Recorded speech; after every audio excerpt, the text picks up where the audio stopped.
जरांगे पाटील आज भर उन्हात उपोषणाला बसले.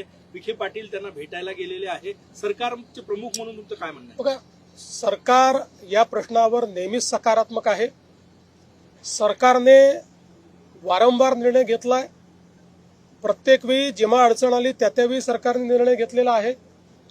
आणि या संदर्भात मी एवढंच सांगेन की सरकारची भूमिका पारदर्शक आहे, सरकारची भूमिका सकारात्मक आहे आणि ती भूमिका आम्ही सातत्याने मांडतोय. आणि यापुढेही सरकारची भूमिका ही सकारात्मकच असेल. आमचं सरकार सर्व समाजाकरता सकारात्मक काम करणारं सरकार आहे. आम्ही समाजांना एकमेकापुढे आणून भांडण करत नाही. सगळ्यांचं भलं कसं होईल हा प्रयत्न करतो. आणि विशेषतः मराठा समाजाच्या संदर्भात मी पुन्हा एकदा सांगतो, जेवढे निर्णय मी घेतले आणि शिंदे साहेबांनी घेतले एवढे इतिहासात कधी झाले नाहीत. आणि पुढेही आम्ही मराठा समाजाच्या हिताचे निर्णय घेतच राहू.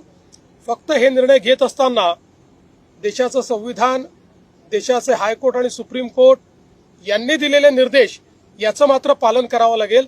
त्या निर्देशांचा अवलंबन न करता जर एखादा निर्णय घेतला तर त्यातनं केवळ प्रसिद्धी मिळेल, पण तो निर्णय टिकणार नाही.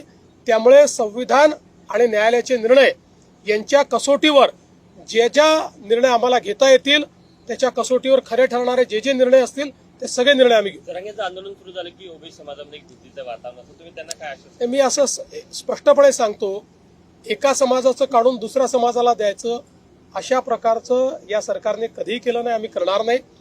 ओबीसी समाजालाही घाबरण्याची आवश्यकता नाही. आम्ही मराठा समाजाचंही त्या ठिकाणी समाधान करू, त्याकरताही सगळे निर्णय आम्ही घेऊ.